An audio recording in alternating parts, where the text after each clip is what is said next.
1109, senador de la provincia de Buenos Aires, integra la CGT, claro está, y es secretario general del gremio de canillitas, y hay un par de temas que nos interesaba en particular charlar con él. Omar Plaini. Hola Omar, buen día. ¿Qué tal, Eduardo? Un placer saludar. ¿Cómo andas? ¿Bien? Todo el equipo. Bien, todo bien. Bien. ¿Ustedes también? Sí, ponele, pandémicamente. Del lugar común del cómo se puede.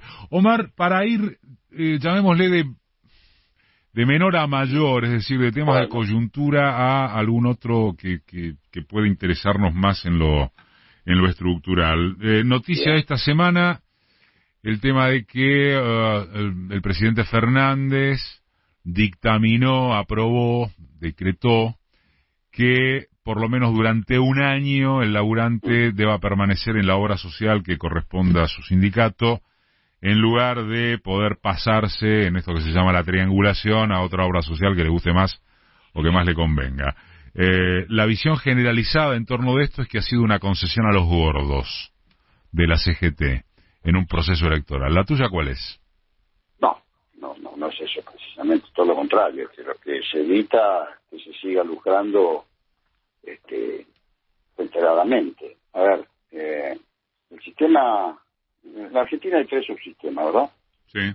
Las obras sociales solidarias, la salud prepaga y el sistema público de salud, que seguramente a partir de lo que dijo la vicepresidenta, en algún momento tendremos que discutir en profundidad esto de un sistema integrado. De eso, sobre eso te iba a preguntar después. Bueno, bien. Vamos al tema del presidente. Lo que hace a pedido del movimiento sindical argentino, que hace tiempo venimos pidiendo este tema de la utilización lucrativa que hace el sector privado de la salud con los trabajadores que están en la obra social.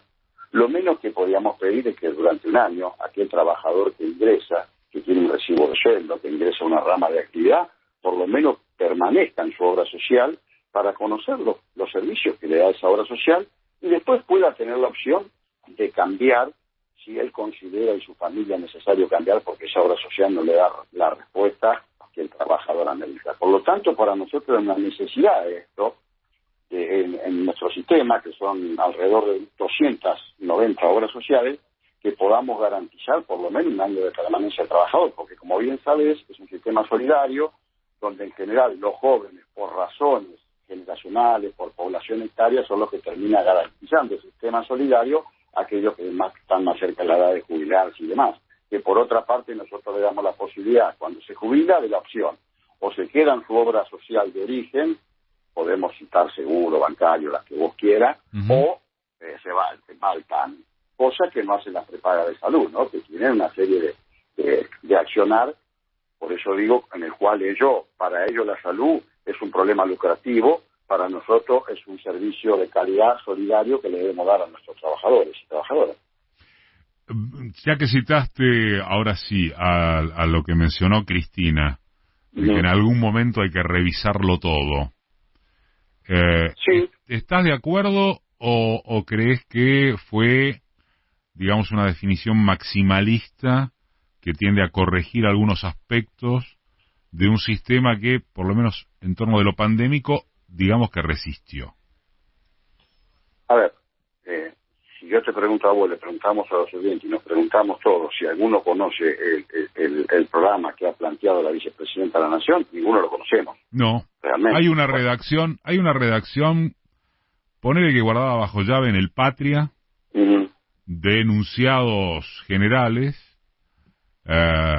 que sobre todo tienen que ver con cómo regular los desequilibrios, pero en verdad como proyecto como tal no está escrito, que yo conozca. Nosotros estamos a favor de regular esos desequilibrios. Por ejemplo, venimos pidiendo hace muchos años también una Agencia Nacional de Tecnologías de Salud. ¿Por qué? Porque vos sabés que el paciente o el beneficiario, cuando requiere alguna práctica que está fuera del programa médico obligatorio, lo que denominamos como PMO, acude normalmente a la justicia. Y en la justicia los jueces siempre terminan dando la razón por una serie de cuestiones que ellos hacen, sin tener, previamente un conocimiento de la parte de salud. Y nosotros terminamos en eso, seguimos desfinanciándonos porque también en esto juega el poder adquisitivo de salario y una serie de cuestiones que hace central esto. Ahora bien, si la idea de un sistema integral de la salud es, por ejemplo, abaratar los costos del gasto que tenemos, porque la ciencia va a seguir avanzando. Entonces, vos tenés medicamentos de alto costo y baja incidencia. ¿Por qué no hacer una compra en conjunta con los subsistemas que nos permita abaratar eso? Porque la ciencia, como te decía, reitero, sigue avanzando, por suerte avanza. Bueno, ojalá que todo el mundo, los seres humanos, puedan tener esa garantía que no se tiene, obviamente, que todos puedan tener el mismo nivel de ciencia necesaria. Pero nosotros en eso no estamos en desacuerdo. Siempre hemos dicho, desde el movimiento sindical argentino, que estamos dispuestos a discutir los tres sistemas de salud. Los 17 millones de beneficiarios que nosotros representamos, los 6 millones que hablan las prepagas, que dicen ellos tener, y el resto de la salud pública. Pero es una discusión muy interesante y creo que hay que abordarla. Si eso mejora en prótesis, en estos medicamentos que son tan costosos y tienen baja incidencia, ¿cómo no discutirlo y cómo no ponernos de acuerdo? Pero cuando conozcamos el proyecto, seguramente nos sentaremos en la mesa y lo debatiremos. Con respecto al tema de los medicamentos, está también la cuestión de la producción estatal, ¿no? De laboratorios estatales. Este debe ser uno de los muy pocos países, ya no de desarrollo alto, sino de desarrollo medio, que no tiene algún instrumento que regule el precio de los medicamentos. Estamos hablando, ni hablar de lo que pasó en pandemia, con los medicamentos que se requieren, por ejemplo, en terapia intensiva, de aumentos que llegan al 5000%. Es un delirio que esto no esté contemplado entre las herramientas legales, y lo denuncian las propias cámaras de medicina privada. Yo creo, Omar, que, por ejemplo, respecto de esto, el sindicalismo debería jugar un papel discursivo más activo también, ¿no? Bueno, ahí tenemos un problema. Ya entramos en el tema comunicacional que vos lo reiterás todos los sábados, aquellos que te seguimos, en mi caso coincido totalmente. Nosotros tenemos un grave problema cuando somos gobierno, la difusión y la información. No hablo de comunicación porque para mí la comunicación es un salto mucho más grande y tiene que ver con la fibra óptica, pero si querés ponerlo en esos términos también, y el sindicalismo en particular, un tema que vengo planteando hace muchísimo tiempo, que nosotros no tenemos una agencia propia para informar de nosotros, y tampoco damos un salto cualitativo para algún día plantearnos, ¿por qué si somos 290 obras sociales? ¿Por qué si administramos los recursos que administramos, no somos capaces de articular en conjunto y unificar todo eso? Mirá la fortaleza que tendríamos. Bueno, acordate de hecho... Pero eso no es un problema comunicacional, Omar. Es un problema de ustedes, de cómo no articulan. Hay dos problemas acá. Uno es la comunicación, la información y la difusión. Y el otro, la mirada estratégica. Vamos primero a la mirada estratégica.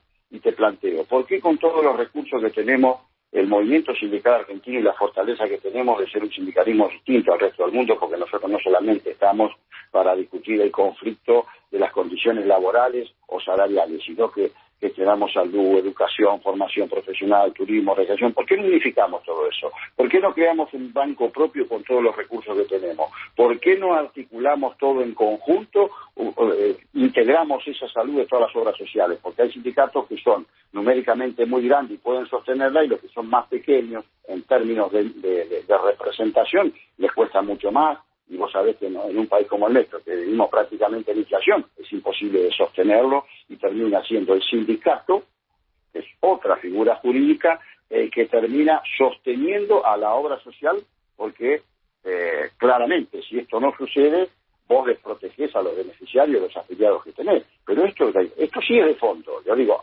hay cuestiones que tenemos que abordar. Yo siento que somos un navegante que siempre nos quedamos a mitad del río, que no llegamos a la otra orilla. Y ahí creo que el propio Estado, con su programa y su propuesta socioeconómica, las organizaciones sindicales, que también debemos definir unas cuestiones de fondo como esta: medicamentos, prótesis, los sectores propios que tenemos de salud. Bueno, esto hay que abordarlo, Eduardo. Si esto no lo abordamos, evidentemente vamos a seguir navegando en el medio. Lo podés trasladar, si querés, a lo que nos pasa en el gobierno nacional, lo podés trasladar al sector de los trabajadores y las trabajadoras, y a otros sectores también del campo nacional y popular, y creo que es un tema que hay que abordar de fondo. Por eso, cuando la vicepresidenta dispara un sistema integrado de salud, enciende las luces, muchos se alarman, pero en definitiva, ¿qué es lo que está planteando? Bueno, vamos a la discusión de fondo. Y yo creo que esto es lo que tenemos que hacer, y el sindicalismo ahí tiene mucho para aportar, mucho para decir y mucho para representar,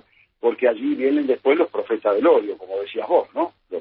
Cuando hablamos del odio, bueno, yo ya me tendría que referir mucho atrás, porque eso no viene de ahora, pero este es un problema que tenemos que nosotros intentar abordarlo, y cuanto antes mejor, obviamente, en un mundo tan complejo como el que tenemos, y tan concentrado mundialmente, que ya no son los Estados-nación siquiera los que dominan, son los fondos de inversión, como Templeton, BlackRock, son los que realmente ponen las condiciones, y lo estamos viviendo con la pandemia, ha desnudado al capitalismo, lo ha puesto claramente al desnudo con lo que sucede con la vacuna.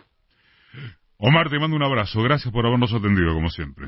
No, al contrario, gracias a ustedes, y cuando hablamos del odio recordemos lo que fue Viva el Cáncer, recordemos el 16 de julio del 55 cuando bombardearon la plaza y mataron civiles, o si querés el decreto 4161, así que... Sí, esos son los republicanistas. Exactamente, y nosotros también tenemos que abordar, Eduardo, permitir un segundo más, bueno, a elevar la vara y el nivel